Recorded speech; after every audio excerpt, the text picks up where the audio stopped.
listening to the Night Demon Network. Go to nightdemon.net/subscriber to unlock more exclusive content.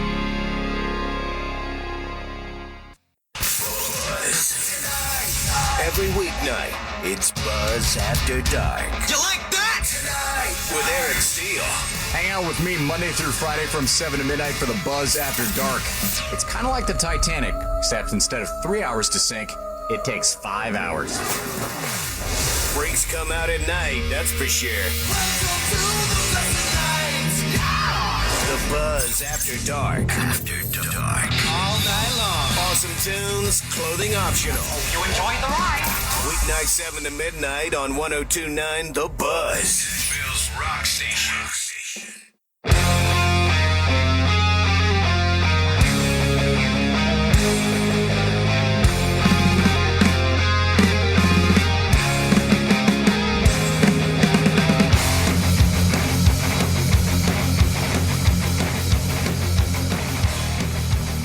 Hello and welcome to the Night Demon Heavy Metal Podcast. I'm your host, Nesbit. Last episode, we talked about the writing of the track, Welcome to the Night. We broke down the song, all the instruments, the lyrics, but there's much more to talk about. I feel like we barely scratched the surface. This is episode number 6, Welcome to the Night, part 2.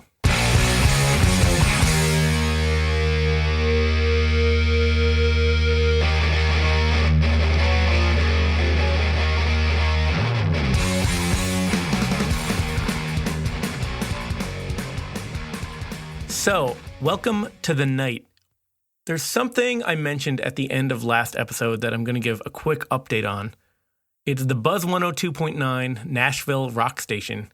I mentioned this last episode. Basically, this station in Nashville, 102.9 The Buzz, they're using Night Demon, and they're using the song Welcome to the Night in their station advertisements.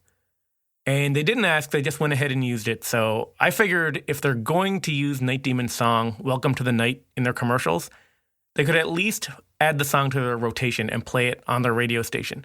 So the band reached out to them, still no response. I'm asking listeners to text the request line and get Night Demon on the air. I heard from a few listeners that have requested Night Demon, so let's keep it up. Tell them you heard Night Demon in the Buzz After Dark ad and you want to hear the whole song, Welcome to the Night. And let's get it to happen. So spread the word, text area code 615-399-1029 and request Night Demon song, Welcome to the Night. And let's get Night Demon on the map in Nashville. Okay. So last episode, we talked about how this song was originally titled Midnight Strike, and how a movie was written called Midnight Strike, which has not seen the light of day yet. One thing I didn't mention is how the title Midnight Strike came about. So here's Dusty. Midnight Strike is actually the name of the working title for Welcome to the Night. I had actually been working for a production company off and on at the time, and I had to go do what they call a midnight strike, when you go and start your job at midnight, breaking an event down, like anything like pipe and drape that they put up to separate things, or a bunch of chairs, audio equipment that have a bunch of cables going around, any kind of lighting, stuff like that. So I remember rehearsing with the guys, and I said, hey, I got to go do a midnight strike. And Jarvis was like, Midnight Strike, that's kind of a cool name, you know, and we were kind of throwing that name around with it. So as the song takes shape, it goes from Midnight Strike to The Fight Goes On, and finally, Welcome to the Night.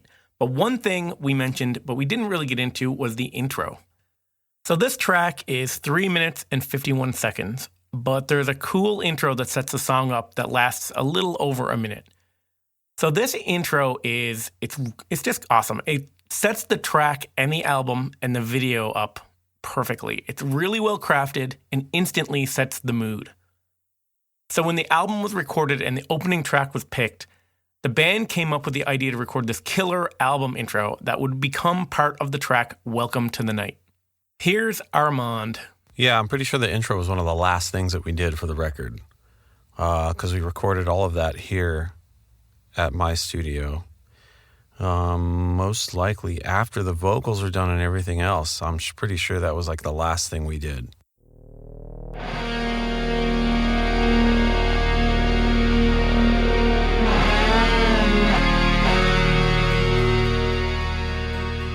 So the intro to this album, it's all part of the first track. It's not a separate track. It's not its own thing on the album. So this is something that I have debated on other albums. An example of this would be Final Frontier, the title track from the Iron Maiden album. It's kind of a noisy intro, and it just lasts way too long. It's not skippable, and as a result, I never really listen to the song very often. Unless I'm listening to the full vinyl album, then I'll put it on and I'll listen through the whole thing. But on that Maiden album, that intro is not skippable, and I tend to just skip the whole track because I don't want to sit through the intro. So this intro doesn't suffer from that problem at all. And it's such a vital part of what makes up the Welcome to the Night track that it really needs to be part of it and not a skippable 1-minute intro track. Here's Jarvis. The intro to the song definitely could have been its own track with its own title. We had actually considered that, but the whole reason why we wrote that piece of music was to go directly into this song. So should it have been a skippable track with its own name? The record company, they weren't a huge fan of having this intro. Night Demon was all about it. They had a vision. They didn't back down. So maybe this single might have been a little more to the point if they'd listened to the record company. But the intro really sets up the whole mood of the song. And Night Demon stuck to their guns, and you get the whole song with the intro as one. We have very short attention spans these days, but even in 2017, there were very short attention spans still. So it stems back. This is not an overnight thing. And when you have an intro to a song that's like, over a minute long before you see any action, you're kind of moving on to the next if it's not cool. But, I think that the intro just sounds fucking amazing. I love the way that it sounds. It's everything that I could have ever asked for in a song intro. And it is Welcome to the Night. It's totally a part of that. So there you go. You get both of them in one nice little package. So I can see where they hesitated at the record company. Like, in theory, I could probably agree. If I hadn't heard the track and someone explained it to me, I would probably say, maybe get to the main track. But the intro is so awesome. It's really amazing. It doesn't seem like some sort of intro that you're sitting through. It's so well crafted and layered and interesting. It's not something you'd want to skip through at all. So it kind of makes me wonder who at the record company, did they even really listen to it, or did they just kind of give it a casual listen? Because when I hear this intro, there's so much going on, and it's so powerful to set up this track. I can't imagine this track without it. So there's a tradition of doing an instrumental intro for metal albums. Maiden does it on Killers with the Ides of March. I'm a huge Maiden fan, so that one sticks out to me. And Judas Priest does it with The Hellion, also another classic metal album with an instrumental intro. And I'm going to say it, I would put this intro to Welcome to the Night, I'd put that up there with those two. I think Night Demon have crafted their place in the tradition of metal album intros with a very solid entry.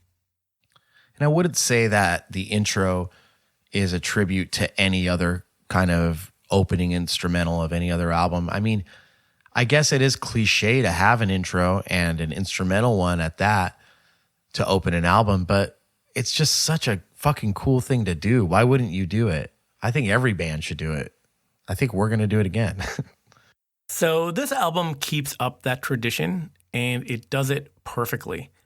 It's an original and unique sounding intro, but it still kind of harkens back to some classic metal. It has a classic metal vibe while still sounding unique. Uniquely Night Demon. It was influenced by early Metallica sort of acoustic stuff like Fade to Black, very Fade to Blackish. The intro to Fade to Black uses the same type of chords, I've always loved that sound. As a kid growing up, you hear that kind of stuff, and you're like, oh, like I can imagine who else heard that after being a fan of Metallica, the early days of thrash stuff, and then hearing this acoustic thing and be like, what the fuck is this? These guys have lost it, man. They pussed out, But I don't know, man. That kind of stuff, that acoustic shit, is to me like more metal than like a guitar turned to 10 and whatever else. That stuff that can be like, that could be the heaviest sound ever, is a killer acoustic guitar part. Minor sounding, dark. It goes back to the kind of like Renaissance thing, or the medieval kind of sound, which I'm a big fan of. So right away in the intro, you notice the keyboards, you notice those big electric guitar bends, but there is some cool acoustic guitar stuff going on under there. And I'm going to break down the intro now because there's a lot in there, and a lot of it you probably haven't noticed unless you're paying a lot of attention. So first off, you definitely noticed it starts out with this cool, menacing, evil keyboard, like growl almost. It's almost reminiscent of like a science fiction horror movie soundtrack. I always wondered how they got that sound. Here's Armand with the details. The sound on the intro is a keyboard. It's actually a vintage synth called the Roland Jupiter 8. It's another one of my dad's prized possessions that ended up in my hands, because if I didn't take it and use it, it'd just be sitting in a closet somewhere at their house, just waiting to be played. So I brought that thing over to the studio, and it is one of the most important, best synthesizers that you can have from the era of the golden age of synthesizers. That thing is still worth like $10,000 to this day. And I think he bought it in like 1978 or something like that. And I think at that time he paid like $5,000 for it. So that shows you what it's worth. It's really cool, really organic sounding. You have to like literally the way, if you listen to the keyboard part, it goes through the whole intro track. And if you listen to the whole thing, you'll notice how the sound sort of changes as it goes on. Well, that's something that I'm doing manually as I'm playing the notes. I played the part, obviously. It's pretty simple. It's just bass notes following the chord changes of the part. But you have to turn these knobs, these filters and all this. There's a few different kind of things that you can manipulate in real time to kind of change that sound and make it like kind of opened up. You get that like kind of almost like a wah-wah pedal in a way. So, yeah, I was doing that as I was playing the notes, as I felt like once it gets closer to the end of the chord, it would kind of open it up more. It's a thing that works really well in like, I don't know, kind of anticipating the next part. So, yeah, that was a really fun thing. And we plan to utilize that thing a lot more on the upcoming stuff that we're working on now.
So that's a very cool effect. So that Roland Jupiter 8, it's a very cool looking classic analog synthesizer. I looked into it.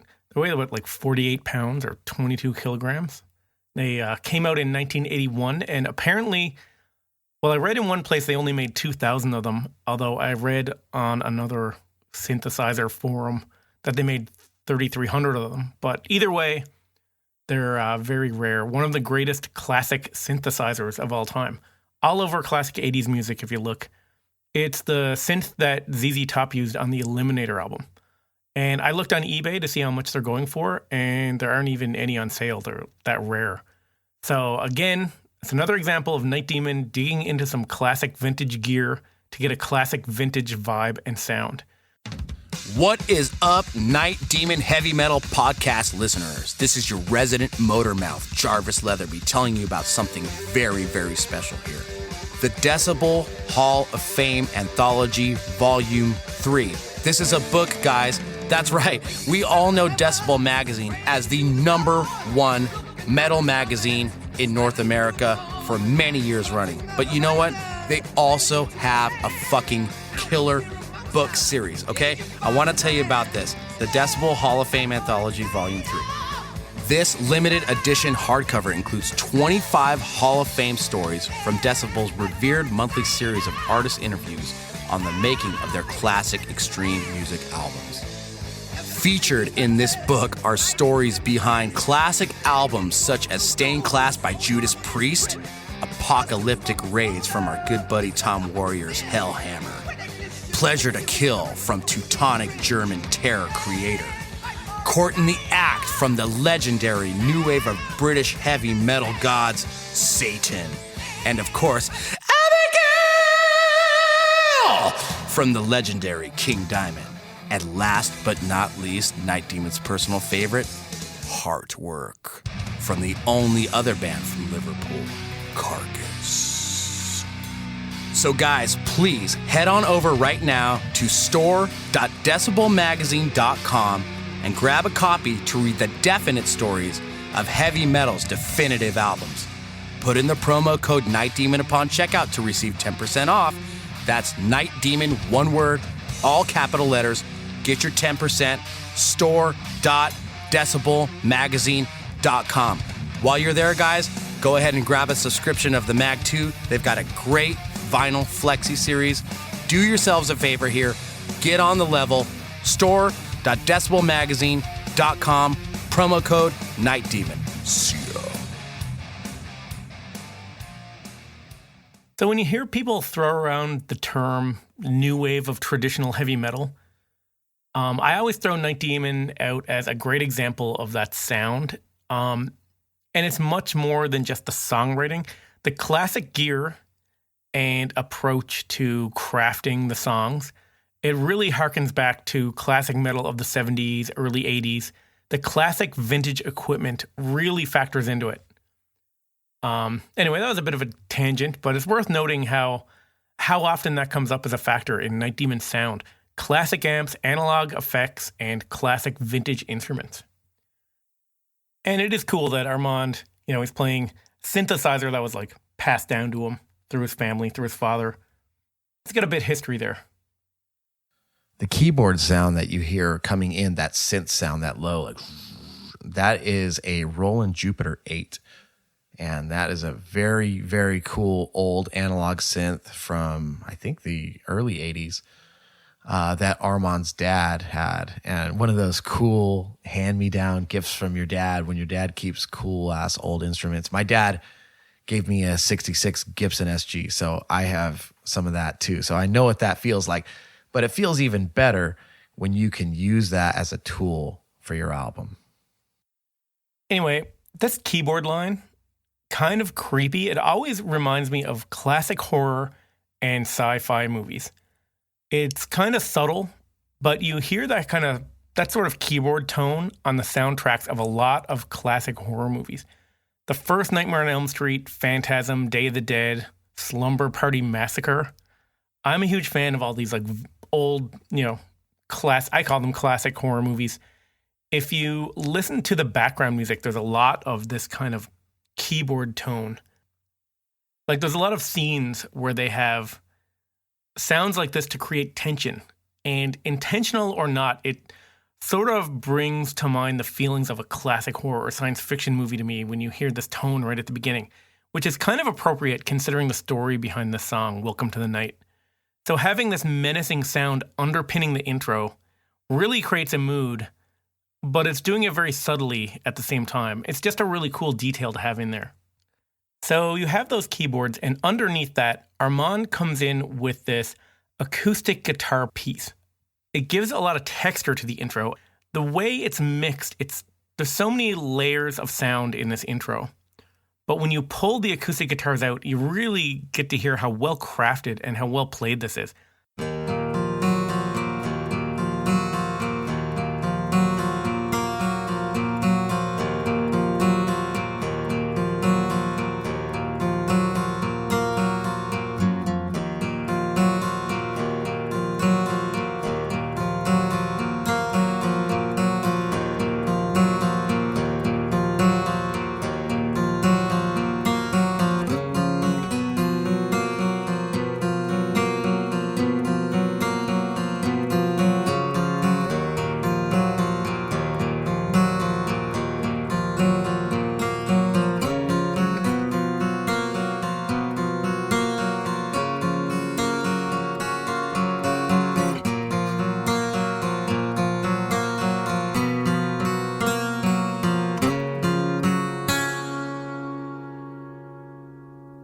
Okay, so you've got an acoustic part that I wrote for that. I don't know when the idea of the intro of the whole album came together, but I just started playing around, with this thing over E to C. Those are pretty, like, basic kind of moody chord progression that I love. So I just started messing around with that. Well, there's 4 acoustic guitar tracks on there. There's a nylon string playing the basic low arpeggiated part that's doubled. And then on top of that, there is another acoustic guitar, which is tuned, they call it Nashville tuning, which is basically, it's like a 12-string idea, but you take the low strings off and you just keep the octave strings on. So when you play that against a regularly tuned acoustic guitar, it sounds like a 12-string but you're just playing the high notes so that when you're mixing, you can adjust the balance between the high and low. So it's a really cool sound. Actually, I was just going through the tracks, listening to them, and I forgot that I had done the nylon, the Spanish, or they call it a Spanish guitar style, like flamenco guitar. Underneath, that was the main part. So when you take that acoustic part, mix it with the keyboards, you get a really cool, creepy effect that sets up a lot of tension.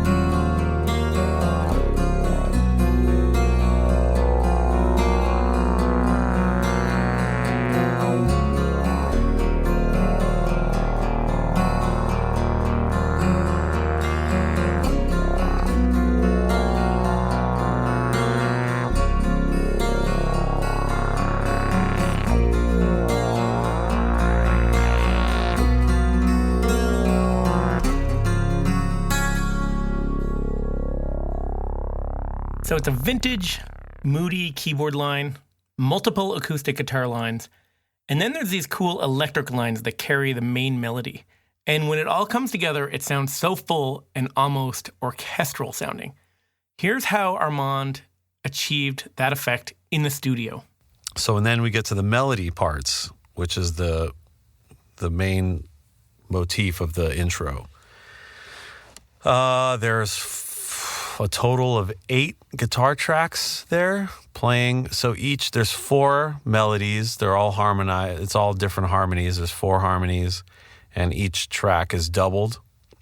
Then there's also a track of a guitar playing the power chords underneath. So it really just makes this huge, just one fucking killer, almost like a symphony of metal guitars. So that's how you get that bitchin' sound there. And that's pretty much all there is to it.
This intro, when you break it down, really has a lot going on, and it's a great example of crafting something amazing in the studio.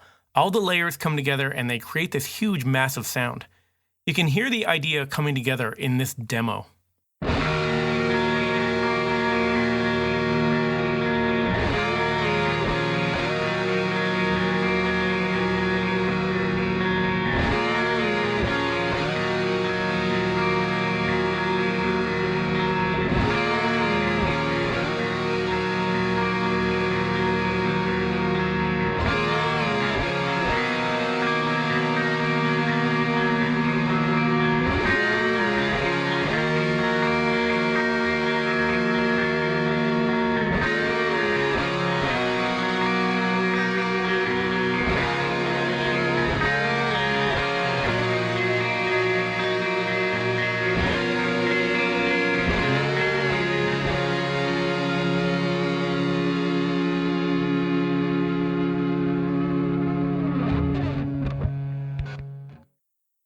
So it goes back to what I was saying earlier about making the intro part of the main track.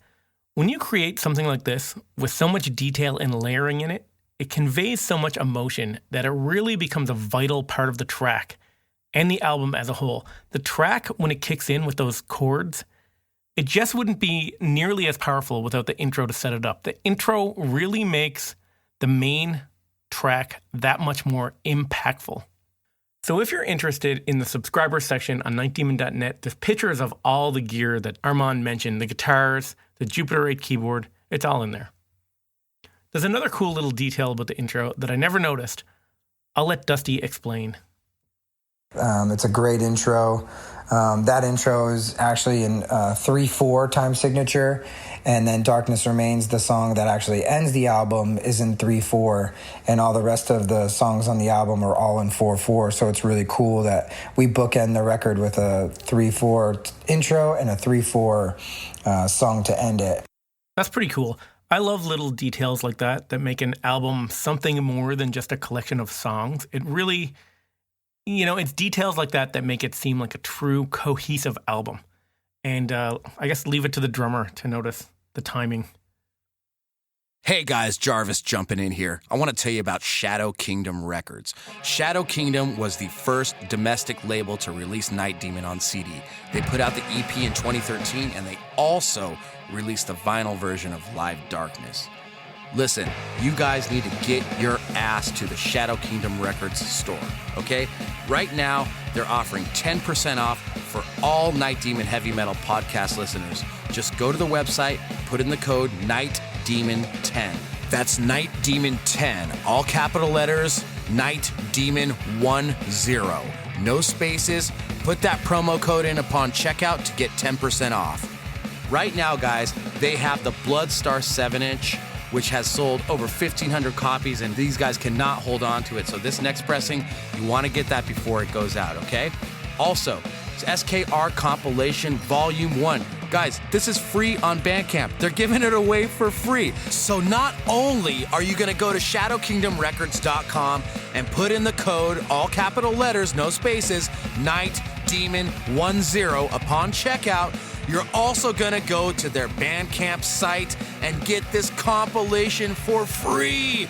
You're going to hear tons of fantastic fucking heavy metal. If you love us, you're going to love this label. Check it out, shadowkingdomrecords.com. Put in the promo code NIGHTDEMON10 and receive 10% off of your entire order.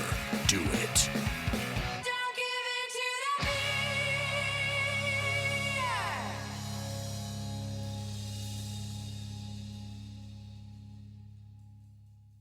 But it's also gone on to become a great live set opener, too. I think it works really great live, too.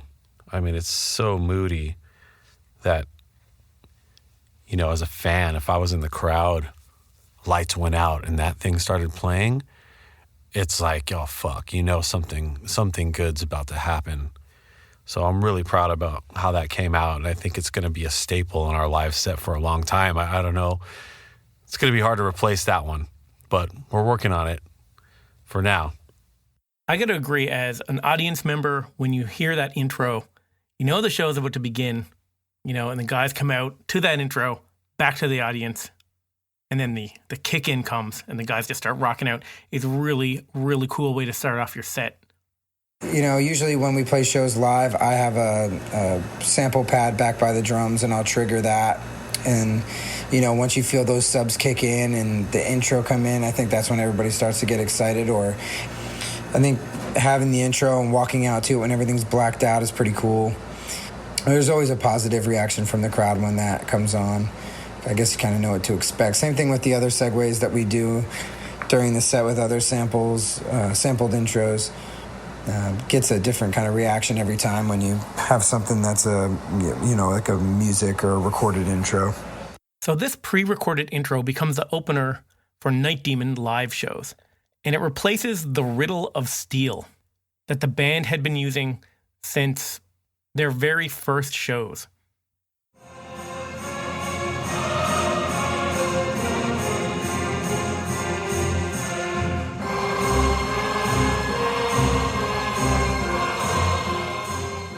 So the Riddle of Steel by composer Basil Polidorus, you might recognize it from the Conan the Barbarian soundtrack. So I find this very cool because I'm a huge Conan the Barbarian fan. I've read all the Robert E. Howard books. I just love Conan, but I'm not going to get any deeper into it on this podcast. I'll save that for maybe someday I'll have a Conan the Barbarian podcast. But this song from the Conan the Barbarian soundtrack, The Riddle of Steel, if you want to see this in action as the opener for Night Demon, in the subscribers layer, nightdemon.net/subscriber, there's a live concert archive. And the first live concert in the Night Demon live concert archives is from 2016, Santa Ana, California. And there's video of the full Night Demon set, and you can clearly see and hear at the beginning this song being used as the intro before they kick into the song Ritual.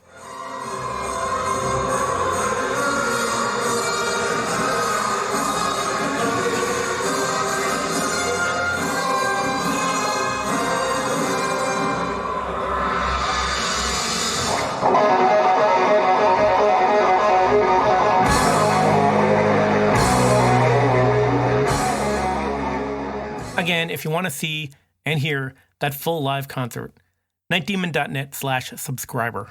Riddle of Steel has been the band's opening theme song. I mean, basically since we started. As far back as I can remember, we've been using that in the bars and everything. Really cool. I mean, I think the funny thing is that the first festival we played in Europe was the Keep It True Festival in 2014. And the house music there that they play in between the bands is the Conan soundtrack. So we didn't know that. And so we're about to go on stage and like the intro's playing and we're like, wait, what? What's happening? But, you know, it was just playing over the PA to the audience. It wasn't our actual intro tape. It hadn't started. We brought back the intro, I think halfway through the Sacred Reich tour last year. We just missed it and it was like, let's just do something a little bit different. But the Welcome to the Night intro has just become one of those things. I mean, at a Night Demon show, you know when that's happening. However, there is a playlist that we do have. We have a pre-show playlist, and on headlining shows, we always use it. We try and use it on support tours. We did it on the Accept tour, worked really well. But yeah, we have a Spotify playlist, and there's an order of songs. So we know when it's time to hit the stage because we're hearing the same songs in the same order every night, the same 30 minutes of music. So it's a good prompt for that. And then that Welcome to the Night intro comes on. So if you're somebody that's come to, I don't know, 20 shows that year, there are people out there that do that. And we love you guys. Thank you so much. But when you hear that, you know what's going on. But I mean, by that many shows on a tour, you kind of know the pre-show playlist anyway. Again, if you're a subscriber, this Night Demon pre-show playlist is available at nightdemon.net. And I don't think there was really like a crowd reaction, like, oh, they changed it. I think some of the diehards noticed it. But I think by the time Darkness came out, we were already reaching a new audience. And, you know, some of the OG fans would definitely know the difference. Oh, they changed it up. Holy shit, I wonder what's coming. They got to open with Welcome to the Night. And then over time, we ended up bringing that Conan intro back into the set, and we use it pretty religiously, I guess. You know, that'll always stick around, and we'll always throw that out every now and then. Or, you know, for most of the shows, if we're not going to open with Welcome to the Night, we're going to do the Conan intro until we maybe get something new for the future. So Welcome to the Night and the intro that makes up the beginning of it, it replaces the Riddle of Steel, and the intro and Welcome to the Night become a 1-2 punch to open up Night Demon set lists. Coming out of the gates with Welcome to the Night just sets the pace for an entire set as well. It kind of comes out guns a-blazing, and it's pretty fiery from start to finish, and it's a great way to get the ball rolling. I don't really quite know how I'd play it if we put it towards the middle of the set. I feel like I wouldn't have the same kind of energy, or it might feel weird. I don't know if we ever tried to play Welcome to the Night mid-set, but for some reason I don't know if that would feel so good. But who knows? It could be something that we could do in the future. So March 3rd, 2017, the Welcome to the Night single is released, about 6 weeks before the album comes out. One thing to note about this single when it's released, it comes out with some really, really cool artwork by Brian Crabaugh. The artwork for the single was, of course, done by Brian Crabaugh. He's our resident artist. We use him for so many things. Donnie Phillips does the cover arts for us, but on the single stuff, we like to use other people, other friends of ours, just to kind of spread the love. And Donnie, actually, I mean, he's just extremely busy all the time working on some pretty big stuff. Not that these other guys aren't, because they really are. But just there's so many awesome things that Brian has done for us. Time Warrior is the name of his company, or what he goes under. He's got some really, really cool shit. Check out like his metal Valentine's cards and Christmas cards and stuff. They're really awesome. But just like, he's a great friend of ours. But most importantly, he understands the genre. He understands classic heavy metal artwork. And so I call on him anytime I have an idea for anything. I really just call him and say, hey, what do you think about this? And then a lot of times it's cool because he's got a lot of really good ideas to bounce back. And the thing with art is it's always best for you to have a direction for somebody to go in, because if you don't, I mean, you just end up with what you get. And if you can't portray the image mentally to the person that's painting it or drawing it, then you just have to go with what their vision is. And that's not bad all the time. And Brian's done some stuff like that for us. But for this, it was very specific. And obviously, by looking at it, you can kind of tell that it's based off of a real human being. So if you check out Brian Crabaugh's website, there's pages and pages of really cool illustrations and paintings for a bunch of different bands. But for Night Demon, you can see his illustration for the Live Darkness album cover, Hell Over Hammerberg Festival t-shirt, the Night Demon Christmas t-shirt, the Metal Cares logo. His website's definitely worth checking out. There's all kinds of really cool Night Demon and Night Demon related art. There's like Frost and Fire t-shirt designs. I recommend just go check it out. But one of the coolest things on the website is his image for the Welcome to the Night single cover. It's a really cool image. It was acrylic on board, done 10 inches by 10 inches, according to his website. It's an image of the main character Johnny from the Welcome to the Night video in full transformation with his claws and his fangs, his blood-soaked leather jacket. But one thing you notice that features on it is the medallion with the Night Demon symbol. So this single cover and the video is the first appearance of what would become known as the Night Demon sigil. So a sigil is a symbol used in ritual magic, and it comes from the Latin word for seal. So you've probably heard of people sealing letters with a wax seal and stamping a sigil into the wax. Or most people are probably familiar with Jimmy Page's symbol on Led Zeppelin 4. But if you look into the world of demonology, you can see there's a lot more to it than what most people realize. The Lesser Key of Solomon is a textbook of ritual magic, and it was compiled in the mid-17th century. And one of its books deals with what's called the 72 demons. And each of these 72 demons has a sigil. So it's kind of fitting that Night Demon create a sigil to represent themselves. And it kind of sets up this Night Demon, sort of a mythology for the band. I kind of went down a rabbit hole, read a lot about this. I don't want to get too deep into it. But something I just want to mention is there's a branch of magic called chaos magic. It was developed in England in the 1970s. It was also known as results-based magic, where magic was used as a tool to attain like a certain result. So sigils featured heavily in that practice as a way of reaching a goal or making a desire come to fruition. So a sigil would represent a desire or a goal and would help bring the goal like to light. So I think the idea of a sigil really suits Night Demon as a band. Night Demon, they're all about focusing, visualizing, and attaining goals as a band.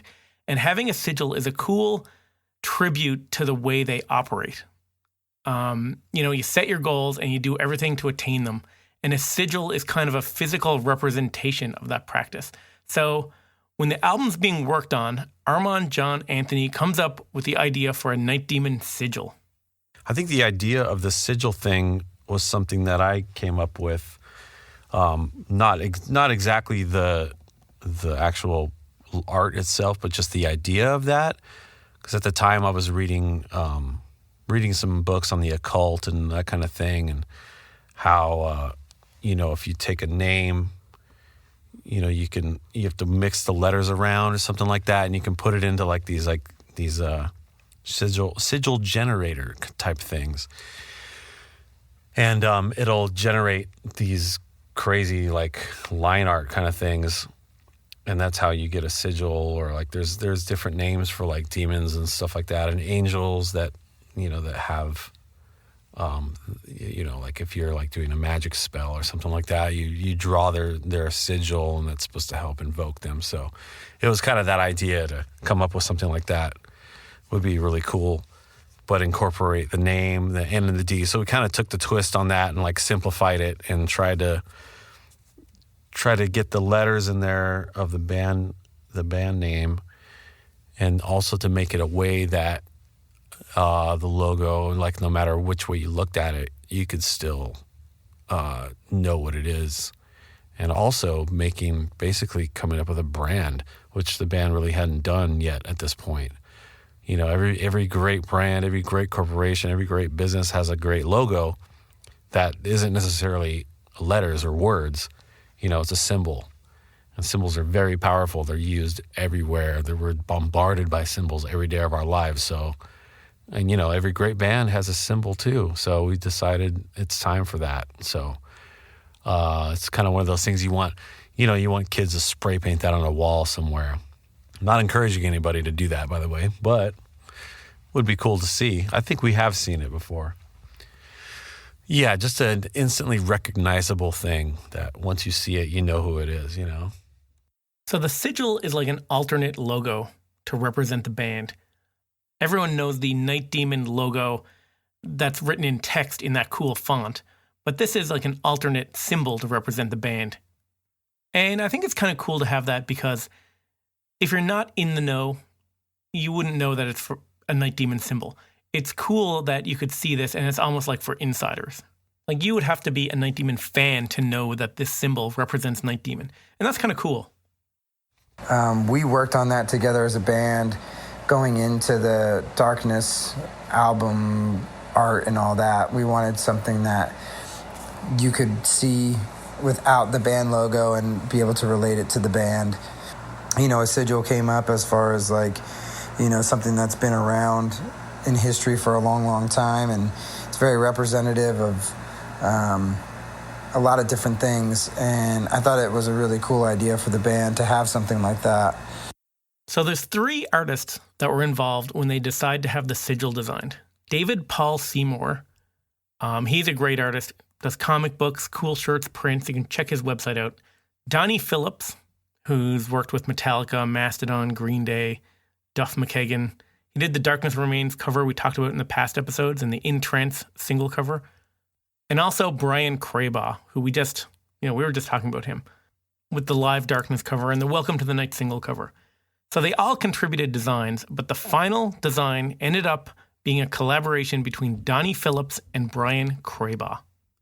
We had really always wanted to have a sigil or a symbol of the band that we could identify ourselves with. During the time of making this record, definitely time to bring in a symbol for the band. So I commissioned David Paul Seymour, Brian Crabaugh, and Donnie Phillips each individually. I don't think Brian and Donnie ever spoke together. Actually, I don't think they've ever talked or even exchanged emails, really. I think everybody, I'm not going to say that everybody was off the mark right off the bat, but again, it's much better for you to give an artist some kind of direction of what you want or what you're trying to go for. And if you give them something that somebody else has already done, it's going to probably come out looking like that. So with this, we wanted just an entirely original concept, at least an original concept artistically. And what we ended up with was something that was totally awesome. Hey guys, Nesbitt here.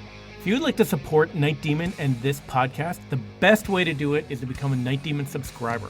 Not only will you be doing your part to support a true heavy metal band out there really living it, you'll also gain access to a ton of extras.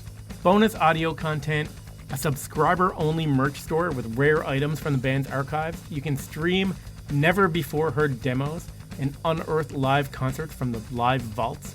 Communicate with the other Night Demon diehards on an exclusive subscriber forum, and gain early access to all press releases, album pre-orders, new merchandise, and a ton more. And another thing that I think is pretty cool is Night Demon will be donating 10% of every subscription fee to the Metal Cares Foundation, which is a charitable fund the band started in 2014 to aid those in our metal community.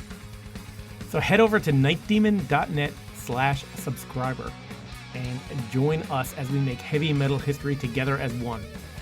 And on a side note, I'll personally think you're a grade A badass.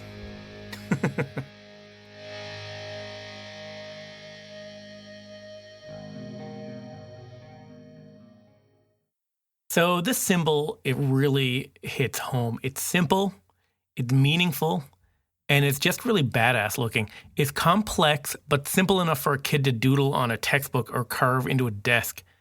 And it also makes a great tattoo. If you look around, that seems to be the most popular tattoo around at festivals. And I mean, I'm completely blown away by it. I mean, that's the kind of thing that when you see people have stuff like that on their body and make that commitment to your art, that's the reason that I think we keep going with this stuff. That's the biggest reason.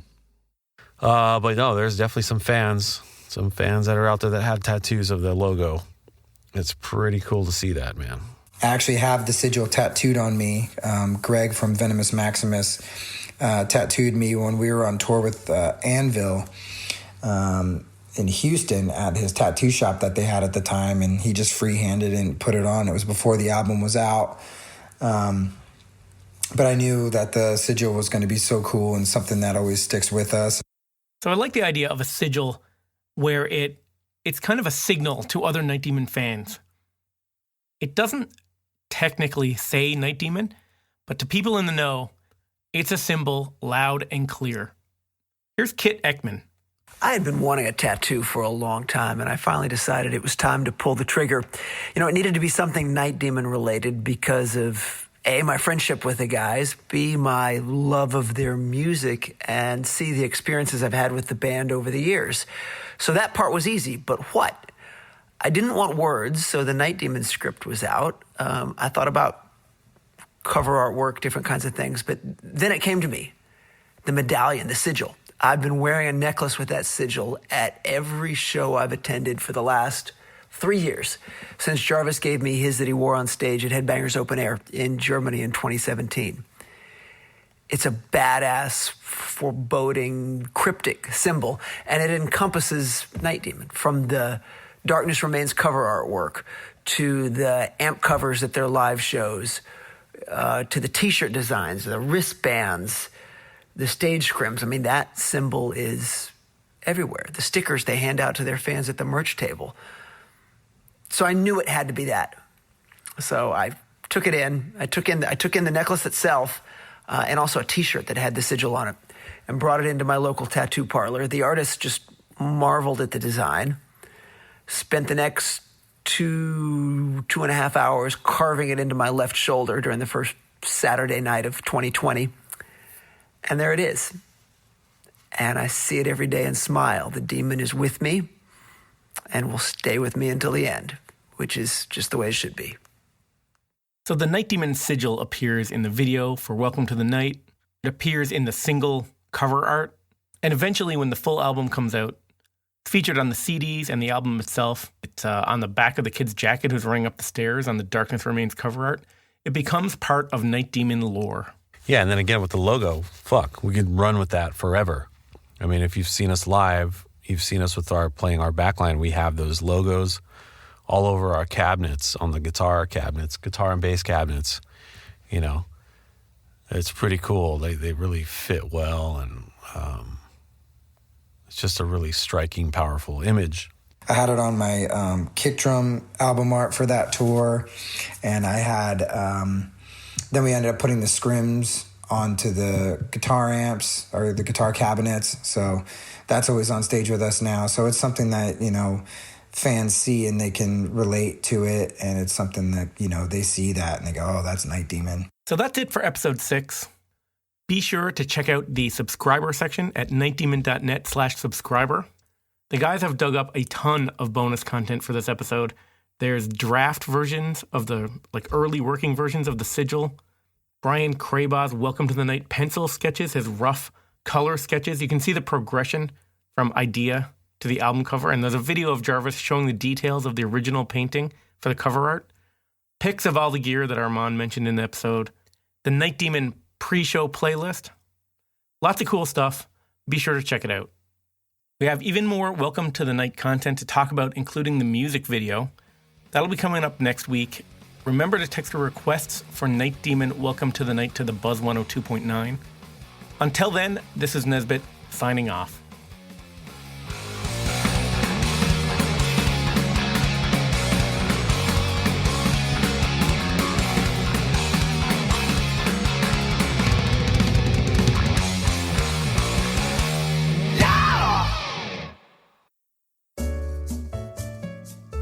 Thanks for listening to the Night Demon Heavy Metal Podcast.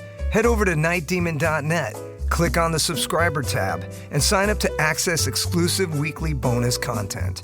If you would like to donate to support the Night Demon Heavy Metal Podcast, you can do so through PayPal at paypal.me/nightdemonmetal. Additionally, if you have not already done so, please subscribe, like, rate, and review the show on iTunes or wherever you listen to podcasts. Unbearable suspense keeps you on the edge of an abyss of terror. Take a cult film odyssey into Cinemadness with Cinematic Void. Based in Los Angeles, Cinematic Void is a film series that specializes in horror and exploitation films. Currently, we are hosting Cinematic Void Up All Night in the Cinemadness movie, a monthly virtual screening series, as well as the Cinematic Void podcast, where we dive deeper into the world of cult cinema. You can find Cinematic Void on the World Wide Web at cinematicvoid.com, as well as Facebook, Twitter, and Instagram. And if you like what we do, you can support Cinematic Void by joining our Patreon. Until next time, see you in the void.